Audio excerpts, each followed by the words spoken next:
Hey y'all, Matt here to show you how to do some work to these Klipsch KG 4.2s. This work is going to be pretty similar to work you might do on a KG 4, KG 5.2, KG, I think they had a 3.2 and a 3.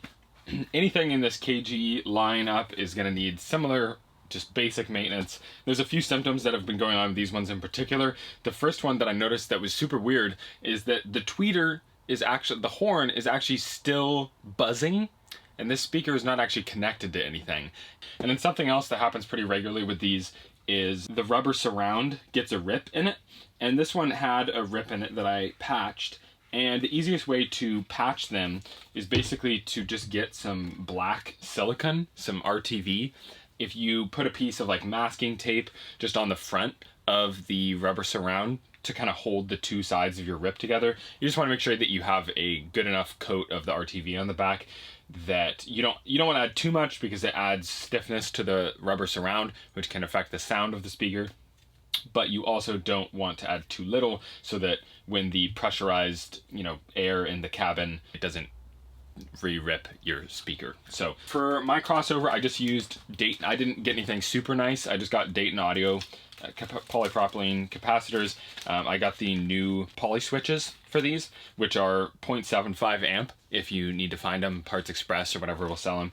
These are just for a tweeter protection circuit. Some people say that they really affect the sound. I'm going to be keeping them in there just so that I don't damage the tweeters, but I do have hopes to actually design a new crossover for these and put some bracing and new foam and that sort of stuff inside of them to make them sound a lot better. And then I went for the Dayton Audio precision wire round resistors.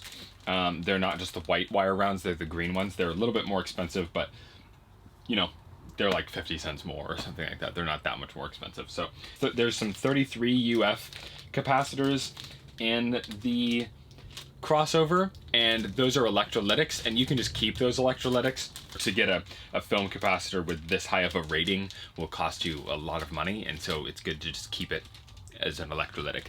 Because these were I believe $1,000 speaker in the 90s when they came out, or maybe they were $500 or something like that. They're kind of budget audiophile speakers, as far as like they're not super high end, but they're fairly high end, and so they didn't really brace the insides at all. The sides really ring quite a bit. We'll have to engineer all that out in the future.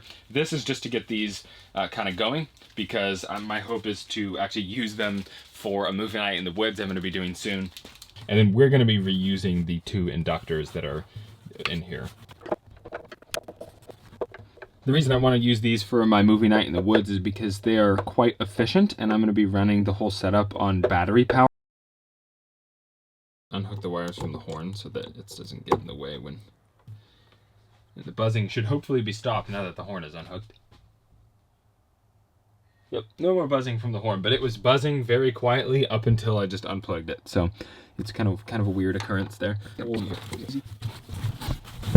Like very minimal. There's only 2 sheets of that in here. All right, so then the only thing we've got left is to unplug these 2 wires from the speaker terminals. There's just 2, black and red. So I'm just going to unplug those. If before you lose sight of those, you just want to make sure that you see, because there's 2 sets of black and red wires. You have black and red for, obviously there's 2 blacks, but you have black and red for the woofer, and then you have black and red, so they're marked on here. So you have, these are for your speaker terminals, and then you have woofer black and tweeter black, and then there's woofer red, and then the tweeter is actually green. So it's good to look at that before you pull it out and forget which wire goes where. So I'm just going to heat my soldering iron up to about 700 degrees Fahrenheit, and then just clean it and tin it. All right, so we'll get right into just removing that 33 UF electrolytic capacitor, and we'll just go ahead and use some solder wick to clean all of the extra solder off of there, and then some rubbing alcohol to just clean those contact points so that it's nice and clean for our new solder. And then we'll just stick that new electrolytic capacitor in through those holes, bend the leads over so that it holds itself into the board, snip off the extra lead, and then just solder. I'm using Kester 6337, I think it's 3% silver solder, and then we'll clean all the flux off the board, or just any contaminants once we're done with the solder joints. This just helps make sure they don't crack over time and whatnot. And I'm just gonna go ahead and do that same process, but for the yellow 3K or 3 UF capacitor. It's just, clean the contact pads with some rubbing alcohol, remove that capacitor, and then just put the new one in through the through holes, clean them again, solder it on. You get the gist. But this capacitor is was a little harder to get out, so now I'm just using some solder wick to remove all that leftover solder, but it was a little tricky to get out. I think these are plastic capacitors, and they have short leads that are a little wider, so they get stuck in there a little easier. But we got the new capacitor in, cut those leads off, and now we're working on the 2.5 UF one, which there was no value for that, so we actually got a 1 and a 1.5, and we're just going to wire them in parallel here. This gives us the same effective value of 2.5 UF, but it just with two different capacitors. And it was kind of tricky figuring out how I was going to use just the 2 holes for the 4 leads, but this is what I ended up doing. All right, so we're just gonna, I think I figured out an option.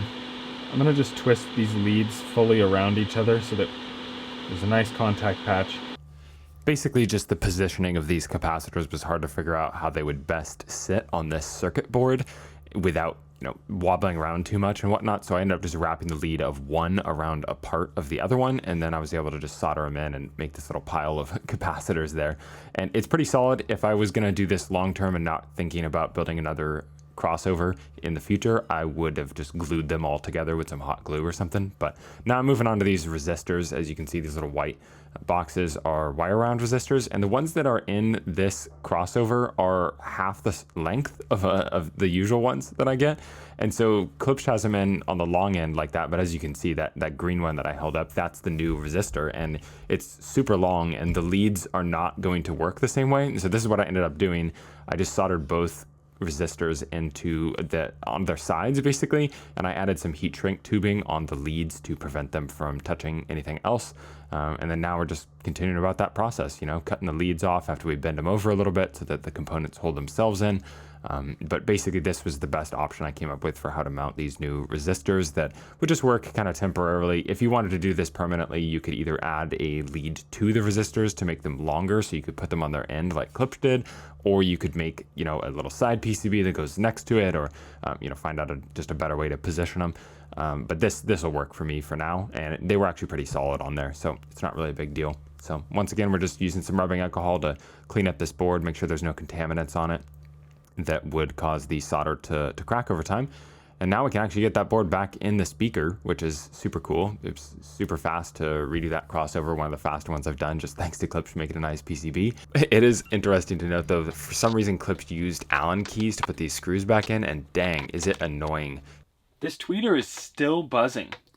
So I would have to guess that that's because there's some power in one of these capacitors from the factory, but that's pretty odd that there's still power in there. That's seems just very unusual. All right, so one of these speakers is the rebuilt speaker, and I'm not going to tell you which one, but I'm going to play a few songs. And after just a crossover change, to me, the difference wasn't noticeable at first, and it's probably going to be even harder to notice in the video, but see if you can notice the difference, and then we'll talk about it in a second.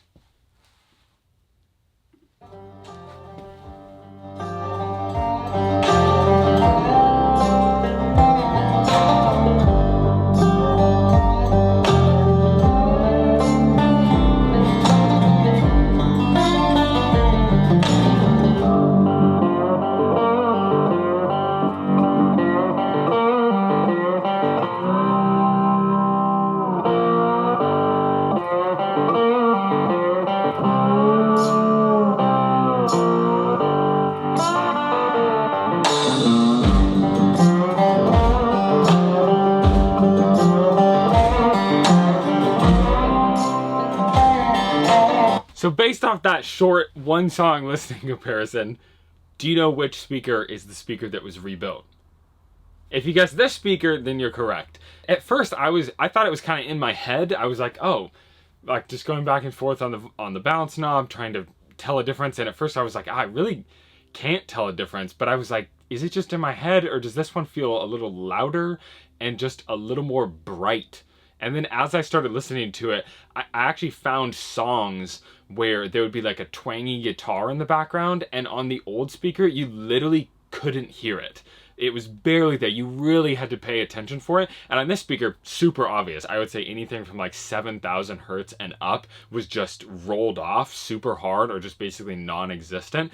And my wife and I both thought that these speakers just sounded really dead. Seems like the either capacitors, or some people will call that poly switch the issue, whatever it is. Rebuilding the crossovers just on these speakers, it really helps with that high end. It's probably everything 7 or 8,000 hertz and up. So would I recommend doing the crossover rebuild? Absolutely. I think it's about $30 worth of parts to get new crossovers in these. It's very cheap. And if $30 or $40 of components is a bit much, you could start by just trying to replace that poly switch or just everything in the crossover for the tweeter, and just see, because I don't really think the woofer was affected that much. I couldn't really tell a difference in the low end. It was mostly just all the brighter highs were just completely muted on this speaker. I'm excited that I could actually tell a difference when just replacing the crossover components. Usually it seems like it's just kind of some out there upgrade, but this actually definitely did make a difference with these speakers, and I'm pretty stoked to use them for our outdoor movie night.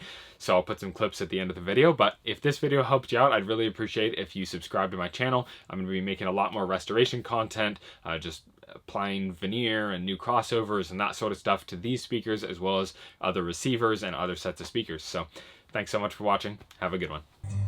The movie night ended up being super fun, and the speakers worked great, had more than enough power and battery life. So this is where we had the movie night last night. We took down the screen already, but it was hanging right there. And kind of right in here, we had a couple chairs and a hammock right there, and people were just sitting right in front of the screen. And then we had a couple more hammocks. You can actually see the Milky Way back up there too. But we had a couple hammocks there. We have this one still up.